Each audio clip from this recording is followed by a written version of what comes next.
So graduating class, guests of honor, family members, I am impressed. I really am impressed with whatever I've seen over the last half an hour to 45 minutes. I think you guys have had a wonderful experience over the last 2 years, and I really believe that when you go out into the marketplace, you're really going to sock it to the industry, the economy, globally. So what should I talk to you about? So your Anil sir asked me to talk to you about my journey in leadership. And whatever we've heard today from Swami Nikhilanandji, what we've heard from Mr. Noria, I think in a sense I've identified a lot of what they've talked about in perhaps what I've done throughout my career. And I think it goes back to the early days. In fact, there is this saying that you spend the first 25 years preparing to be successful for the next 25 years so that you can be happy in the last 25 years. So you guys have just finished the first 25 years, and those 25 years are perhaps the most important and the most critical which you will as you go through the journey of life. It's in these first 25 years that you really learn a lot about who you are. It's where your foundation, your core values are created. I come from I could say a middle-class background. My father was an Air Force officer. We've lived all over the world. I got educated all over the world, graduated from IIT. But I think what you learn in those first 25 years is the integrity, your value system. You learn how to trust. You build the family bonds. You build your network of friends whom you will never give up forever. You learn and learn and learn. And you also understand how important it is to compete. The good news about the Indian education system is that from kindergarten, you learn how to compete. And that's something which I found very useful for me as I went out into the brave world. But going back to those early days are the ones where I think your core values are set. Without those core values, without having that built at an early stage, you'll find that it is very difficult for you to progress as you go further. I think it's in college that you learn certain other skills. You learn the disciplines. You learn the art of solving problems. You don't become a great engineer by going to IIT, at least if you're an undergraduate. But what you learn is how to solve problems. You learn how to interact with the external world. You learn that if you don't know something, where should you go and find that out? Now, you may ask me, why do you believe that is important? It's important because if you are to truly be a leader, you have to experience and build those core values, build those systems within you to be able to then have the ability to influence others. I also want to admit that in my early days, both in school and college, I don't believe that I was a leader. I would like to believe that I was more a follower. But it's interesting that today, after so many years, I'm on the alumni of you'll see my name in my school, you'll see my name in my college. So one thing I just want you to understand is build your basics. Don't worry about suddenly trying to thrust yourself into a leadership position. It's natural. Take its own course, and you will find that you will get the success which you're looking for. When you make this transition to the working life, I think that's the most interesting. You suddenly go from being a student to a professional, from a professional to a manager, and somewhere in that journey, you can actually decide or determine, or the world will determine for you, whether you will be a leader. And that transition is actually very interesting for me. I was very fortunate that when I graduated from IIT, my first job was as a management trainee with a company called DCM. I don't know how many of you remember DCM, but 30 to 40 years ago, DCM was considered one of the best conglomerates in India with a highly diversified portfolio, and more important, DCM had perhaps one of the best management trainee schemes. And I was fortunate to have been selected for that management training scheme, and that's where I did the transition from being a student to an actual practitioner, to actually learn what it meant to be a professional working in an organization. What is interesting is that at this stage is where you find your heroes, the heroes who you will appreciate, who you will emulate, from whom you learn your core values of leadership, of management, and they will stay with you for the rest of your life.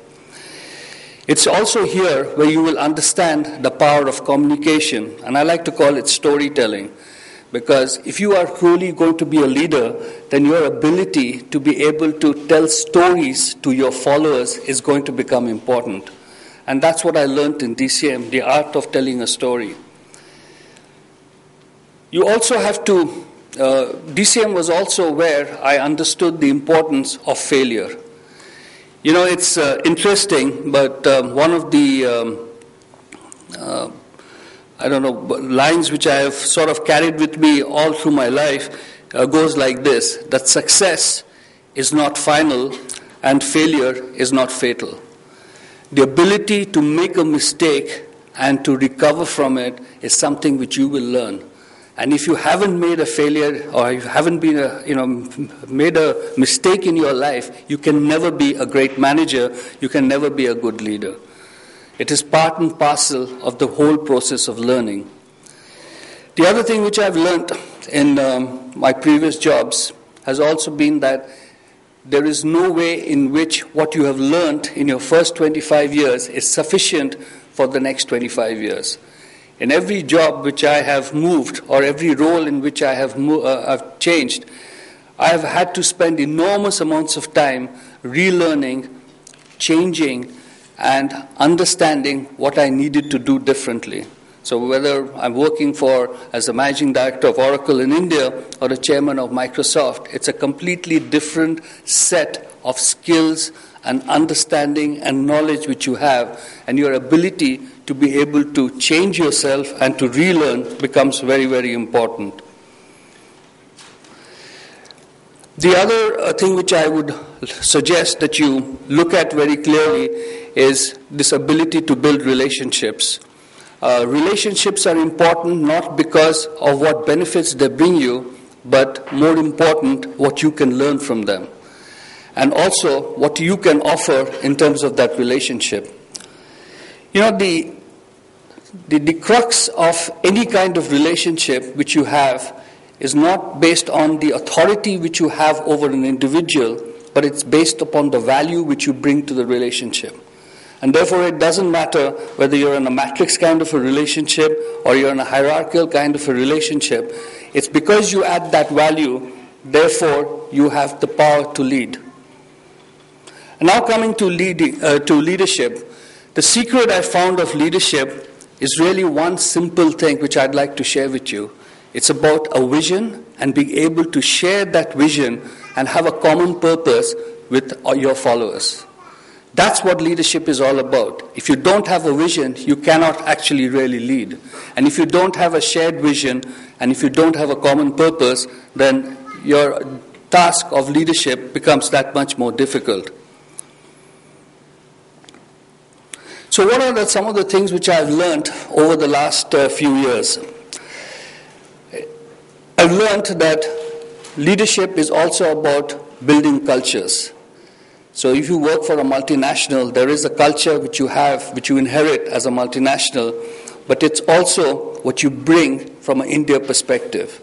So you may have Sun Microsystems which has a certain specific culture, but what is important is that if the people or the employees of Sun Microsystems are going to enjoy what they do, then you need to bring the Indian aspect of it into the overall culture. Integrity with zero tolerance to lack of integrity is something which I have found has been very, very important in my life and also in all the jobs which I have done. And I think that's something which I would strongly urge you. Perhaps it was my background, my middle class background. Perhaps it's because of the multinational companies I've worked for. But everywhere I've worked, there's been a zero tolerance for lack of integrity. And that's something which I would also request you to put down as part of your core values. I've learned that it's very important for us to be able to articulate and speak very clearly as to what we want done.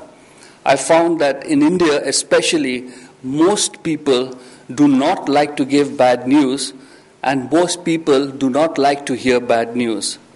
It's very important to be objective. It is very important to speak with clarity. It is very important to share if you have a problem with others so that you can get the help. And remember that teamwork and collaboration is something which you can never do with less of. You're only as smart as all of you. You can never be smarter than the team. And therefore, teamwork and collaboration, again, is something which is very, very critical from an Indian context. I used to work in Singapore for a couple of years, and they used to have a saying there that one Indian is equal to 3 Chinese, but one Indian is equal to 3 Chinese, but 1 Chinese is equal to, I think I'm getting this wrong. 1 Indian is equal to 3 Chinese, but 3 Indians is equal to 1 Chinese. So it's basically we are very good as individuals, but we have this challenge in terms of being able to collaborate and to take help from each other. The last point I'd like to talk about before I leave you with some key messages in terms of what are the values which I would expect from people like you who have passed through an organization like SOIL, is about getting involved with the community. I found that in most of the organizations that I've had the opportunity to lead, it's great to have a shared vision which is all about how do you grow the market. It's great to have a shared vision in terms of how you will increase your profits. It's great to have a shared vision as to how you will look after the employees and make them successful. But if you do not have a purpose which involves the community or the country in which you work, you will not get the same level of passion. And that is, I think, very, very important that we have to understand that the organizations we lead have to contribute to the community in which we are part of. It is not just the role of the government of India to provide that, it is the role of all organizations and all citizens to be able to contribute towards that. My final message to you is that I've been through this journey. I'm now in the transitioning perhaps between my career and perhaps what I'm looking forward to as I move into retirement. And the message I'd like to leave with you is the core values which I have lived with over the last 55 years. And these are, you can remember them as CCIIP. The first C stands for courage. Leadership is about having the courage of your convictions and being able to go out and making that happen. Courage is very important. Courage is the ability to be able to stand up against all odds and go with your beliefs. The second C is about collaboration and teamwork, what we just talked about just now, that you are only as good as the rest of you. An individual can never be as smart as the whole team, and collaboration is something which you need to always ensure that you work towards. The first I is for integrity. Integrity is how you conduct yourself, how you conduct your business, how you interact with the environment, how you avoid temptation, how you do what is good, how you do what is valued, but not just for yourself, for your employees, but also for the community. The second I is for innovation. Innovation is not just about what you do on how you build a product or how you improve a manufacturing process. Innovation can be in everything which you do, whether you're in finance, whether you're in marketing, whether you're actually in sales. It's the way in which you look at the business, and it's about innovation, which not only makes your life interesting, but gives you that added impetus. And finally, P is about pace. It's the speed at which you get things done. Because you can spend the next 40 years hoping to achieve your goals, but the opportunities are not going to be there. So to me, those are the values which I have carried over the years. It's CCIIP. It's courage, collaboration, integrity, innovation, and pace. And those are the messages I leave with you. You are about to embark on the next stage on the journey of your life. I know you've been strongly prepared by soil to make that happen. I wish you all success, and I'm sure that we'll hear about a lot of you in the years to come. Thank you.